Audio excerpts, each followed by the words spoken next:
So what I wanted to talk about a little bit is the new government in Afghanistan. So, you know, guys, I've heard a lot from the Taliban, and we've all heard it. They are going to have an inclusive government. They're going to have, it's going to be so inclusive. They're going to respect human rights. Women are going to be, they're going to be at the forefront of society, and it's going to be wonderful. And so the Taliban announced their government, and, well, be frank, not looking good. I hope I'm not shocking anyone to say that the Taliban are not as inclusive as they're trying to show to the world. And they've basically appointed every radical hardliner they could have into this government. Not only that, but multiple people on FBI watch lists, people who orchestrated and were involved in terror attacks that killed upwards of hundreds of people. Not some nice fellows. So let's read a little bit about this new government before we read about the response to this new government. So, the Taliban have announced an interim government in Afghanistan, declaring the country as an Islamic Emirate. Now, the reason why this took so long is that they were still fighting in Panjshir. And for those of you who don't know, there was a resistance movement in Panjshir against the Taliban. That's where many of the ANA soldiers fled to fight. That's where many people in that region, which has historically been a stronghold of resistance, fought. They call it the Second Resistance, the National Resistance Front, and it was led by the son of a former Mujahideen commander. Now, that fell about 2 days ago. Now, as for what we know, the vice president of Afghanistan was there, and that they were not captured by the Taliban, so we have no clue where they are. There's theories that they are in Tajikistan, because they, of course, airdropped the Panjshir resistance guns and munitions. And of course, the son of the former Mujahideen commander, I believe, was not caught too. And they're now just calling for general resistance across Afghanistan. But they wanted to capture that last part of Afghanistan so they could say to the world, we really do control every corner of Afghanistan. Because the Taliban, during the entirety of its existence, has never, ever controlled all of Afghanistan. Even before our invasion, the Northern Alliance held a lot of territory. And that's actually who we cooperated with and worked with during our invasion in 2001. But this is the first time ever that they've controlled all of Afghanistan. Formally now, they do control all of it. They smashed that resistance. It took a lot of Taliban casualties, though. The Panjshir resistance was quite large, and they did make the Taliban fight for it. Anyway, now that they've captured that, though, they're now formally announcing their government and the Islamic Emirate. The new cabinet is entirely male. Now, while, of course, it is funny to even consider for a moment that the Taliban would have a government with women in it, it is of note, and of course, I think Kyle Kalinske said something along the lines of, OMG, they're canceled. What was that one video? Taliban laughs at reporters. Let me look this up quick. Of course, the idea of them being in it, being in the government, is so funny to them that, of course, this moment was produced, which has become quite famous. Taliban president. Oh, Would that still include women's rights and a democracy? So would you believe in the democratic vote, though? So would people be allowed to vote in women politicians? Tells them to shut it off because he knows he's making the Taliban look bad by laughing. They laugh. The idea of women participating in government is funny to them.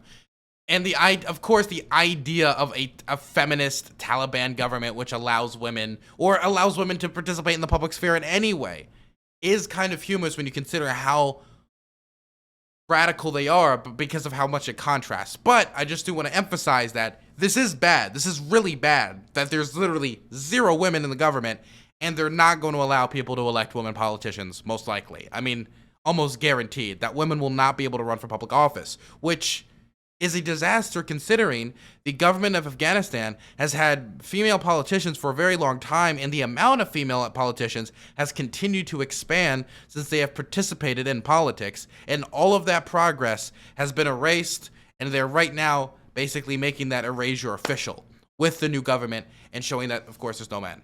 Now, of course, the idea of a feminist government in Afghanistan led by the Taliban is funny, but it is a tragedy that now there's not going to be women allowed to participate in politics anymore. Following that, of course, this is made up of senior Taliban figures, some of whom are notorious for attacks against U.S. forces after the 2 decades. It is not U.S. forces, though. They have also, many of these figures have been involved in attacks against civilians. Particularly, there was a car bomb attack that I'm thinking of that killed over 100 people. It will be led by Mullah Muhammad Hassan Akhund, one of the movement's founders, who is on a UN blacklist. So what interested me about this pick is, it's not a huge surprise that they picked this person, right? This person has been in Taliban leadership for a while. He's a pretty well-known individual. The problem that kind of sets me off a little bit with this pick is the Taliban has been talking a big game about international legitimacy. They want international legitimacy. They want this government to recognize them. They want that government to recognize them. They want a lot of governments to recognize them. And the fact that they are willing to just shove somebody into position of leadership who's on a UN blacklist at the same time that they're trying to get international recognition is contradictory. See, they want their cake and they want to eat it. They want to be able to do all the human rights abuses. They want to be able to appoint people who have done terror attacks. They want to be able to appoint people who are blacklisted. They want to appoint people who are on FBI watch list. They want to do all of that, but also convince everybody that they have an inclusive government. Also, women can't participate. Also, women stay in your homes. And this is a real statement from the Taliban. This is a real statement from the Taliban. Women stay in your homes not because, it's terrible for you to be out and about, but our fighters, we don't know what they'll do to you. So stay in your homes. Real statement from the Taliban. Of course, the banning of music, the execution of the TikToker comedian, the execution of the musician, the execution of the police chiefs. They want to be able to do all of this. And we're going to show their response to protests in a second. They want to be able to do all of this, but still have their international legitimacy. See, when you do human rights abuses right after you gain power, you're undermining your international legitimacy. That's what you're doing. Definitely if you don't have some other massive power to back it up. See, if you're a massive superpower and you do a human rights abuse, people still can acknowledge your existence, right? They can't just be like, well, we're going to kick you out of this and kick you out of that. It's going to be very difficult to do that due to that power. The Taliban don't have that power. And so by them continually doing these human rights abuses, they're undermining that legitimacy that they claim to want. The Interior Minister is a feared FBI-wanted leader of the Haqqani militant group. I never knew how to pronounce this guy. Sirajun Haqqani. Now, I want to say one thing about this man. This guy is an FBI wanted leader. In fact, he's wanted for $10 million. Let me tell you a few features about this man. He is 5'7". He has a medium build. His sex is male. Language is Arabic. Weighs about 150 pounds. His eyes are brown or black. His place of birth is Afghanistan and Pakistan. His citizenship is unknown. And he likes long walks on the beach. So, I just want to say something quick. FBI, I found him. He's actually currently the Interior Minister of Afghanistan, the Islamic Emirate. He's in Afghanistan, and I would like my $10 million now. Thank you very much. Okay, so that's the first thing. But let's talk a little bit about the Interior Minister for a second, because this guy really is a scumbag. This guy is the new acting Interior Minister, is the head of a militant group known as the Haqqani Network. I never knew how to pronounce it, sorry. Who are affiliated with the Taliban and who have been behind some of the deadliest attacks in the country's 2-decade-long war, including a truck bomb explosion in Kabul in 2017 that killed more than 150 people. Now, they haven't only been, involved in like terror attacks. They've been involved in things like extortion, smuggling, kidnapping for ransom, and many other lovely activities. The group usually is active within two countries, and that is Pakistan and Afghanistan, usually along the border regions, if you wanted to know where this group was specifically active. Unlike the wider Taliban, the Haqqani Network has been designated a foreign terrorist organization, and it also maintains close ties with Al-Qaeda. Now, I don't know, many of you might not remember, but the whole reason we started the war in Afghanistan about, 20 years ago, or we, left about 9 days ago, was because Al-Qaeda, did a thing during September 11th. And so, we invaded the country to destroy Al-Qaeda's training camps in Afghanistan because the Taliban was harboring them. Their interior minister of the Taliban has ties to Al-Qaeda at the same time that the Pentagon is contradicting the Biden administration and saying that that Al-Qaeda is very much still active in Afghanistan. It really makes you think what made those 20 years, what was those 20 years worth, really, at the end of the day? If we couldn't, because the mission, of course, changed once we got in there. The question of nation building and what comes after the invasion came up shortly after. But 20 years later, the interior minister of Afghanistan has ties to Al-Qaeda. 20 years later. Anyway, now that we've moved away from what this government looks like, I want to talk about protests. Because protests have broken out in Afghanistan. Places like Kandahar and Kabul, we've been seeing a lot of protests. These are centers of usually anti-Taliban resistance. While the Taliban have famously started in Kandahar, these are the city centers where you saw most of the development and a lot of the class of people in the country who particularly despise the Taliban. And the people of Afghanistan, of course, there's of course also the Panjshir Valley. People of Afghanistan are protesting against the Taliban. Let's look a little bit at this. Breathtaking bravery. 2021 Afghan women are protesting the Taliban regime on the day an all-man government is appointed. Women are standing their ground. Their message, we aren't the same women of 20 years ago.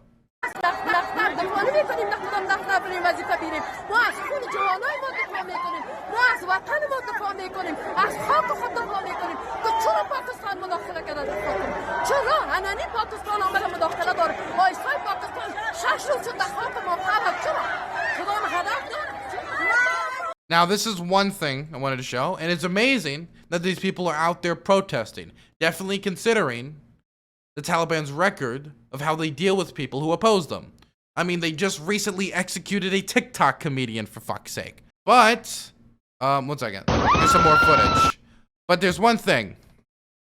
The Taliban is not playing around, of course. They're the fucking Taliban.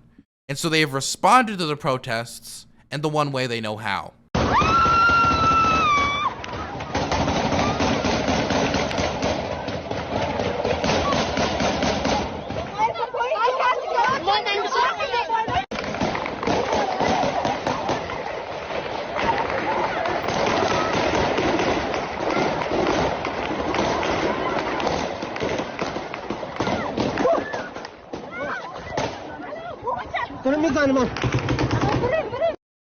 Not in a lovely manner. When it comes to the Taliban, their one form of crowd control is using AK-47s and firearms to fire up into the air.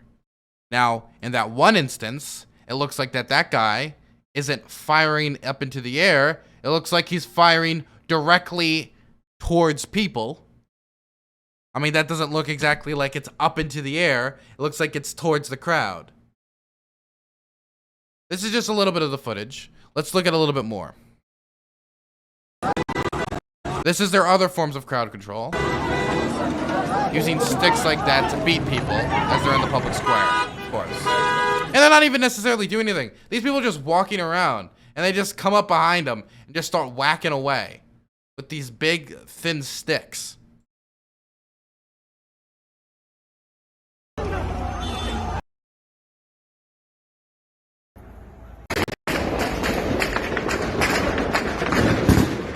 And like, listen to how intense this gunfire gets at times, to be clear. This isn't just one person shooting into the air.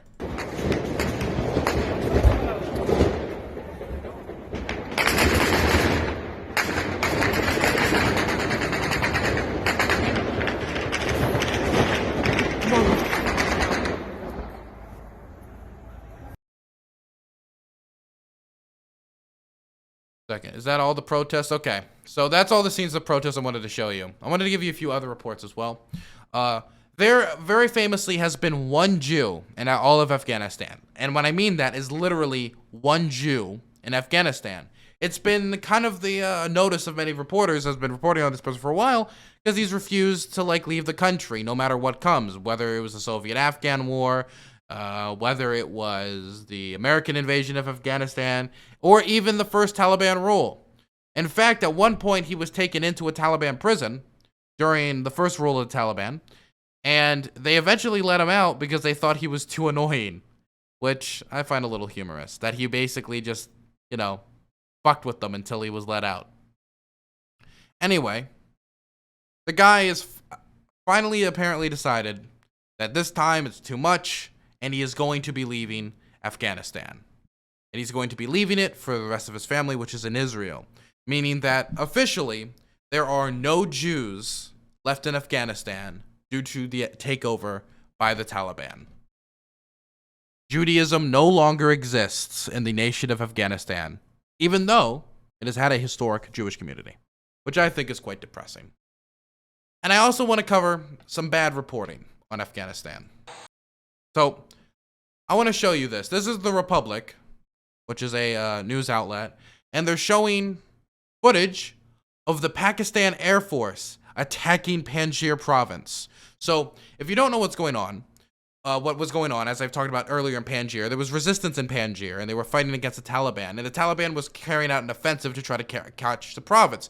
Very violent fighting, very bloody. The Taliban had to go through very narrow corridors because Panjshir has a very naturally defensible position due to the mountain ranges that surround it, and there only being a few points of entry. So there was a lot of people online saying that Pakistan was involved in this and Pakistan was involved in that. There's a lot of heated online discussion between particularly the Indian and Pakistan community about which side is on whose side when it comes to Panjshir. Now, due to this, apparently, somehow, someone was fooled into thinking something. And first I'm going to show you this footage and I'm going to hope if you guys can see it or not. So this article is saying that the Pakistan army is supporting the Taliban against Northern Alliance in Panjshir. Let's look at this. Panjshir is under attack by Pakistan Army. Pakistan Air Force is in Panjshir. You can see the visuals on your screen from Hasti TV. This is an exclusive video that we have accessed of how there have been airstrikes in Panjshir Valley at this point of time. The Resistance Forces spokesperson has been killed. As per reports, Fahim Dashti has also been killed by the airstrikes that is currently happening in Panjshir at this point of time. There have been several tweets by the Northern Alliance leaders of how since last night there have been airstrikes and a full assault by Taliban and Pakistani elements in Panjshir. Joining me on the broadcast is my colleague Abhishek Kapoor to give us more details on the entire development in Panjshir at this point of time. Abhishek, the world is watching the role of Pakistan as they reportedly pound Panjshir with helicopters, drone attacks. Now, this is nothing but just another war crime. Now, if reports are to be believed, we're putting the visuals on our screen from Hashki TV. That's our source right now. We're putting visuals of... So, there's a lot of people in the chat. Do the Resistance have anti-air weapons? I wonder what it is. Let me show you what it, guys, is, because you're not going to fucking believe it. This is the original video.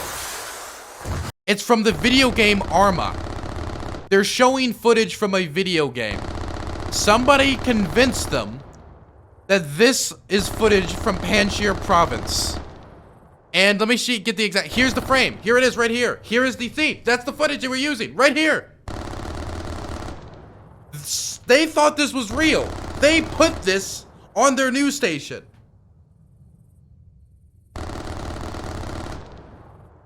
They just made it a little blurry and made people think it was real, which, gotta be honest, kinda cool.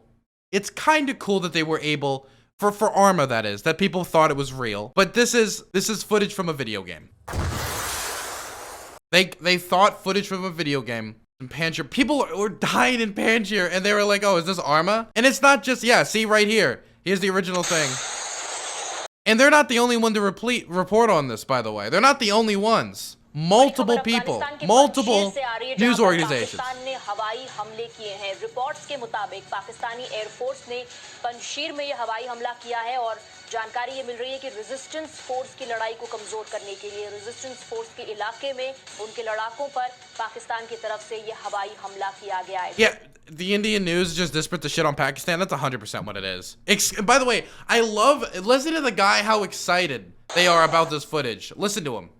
By attack by Pakistan Army. Pakistan Air Force is in Panjshir. You can see the visuals on your screen from Hasti TV. This is an exclusive video that we have accessed of how. This is an exclusive video that we have accessed. They had to dig deep for this one. They had to pull all the strings. They had to call all the reporters. They had to call their contacts in Panjshir if they were gonna show this footage on screen. This happens every once in a while. A news agent mistakes or knowingly uses footage from Arma as actual combat footage for the report. Happened a few years ago. Well, this one has to be a mistake because they're not using it as like an example of what it would look like. Coming in. My God. See these visuals. Panjshir जंग में Pakistan Another शामिल one. होने का पहला सबूत. बड़ी खबर. पंजशीर में मंडराते दिखे पाकिस्तानी ड्रोन. सीधे प्ले करें विजुअल्स को. पाकिस्तानी ड्रोन ने northern Again, see, they just all believed it. They saw one person report on it, so everybody reported on it.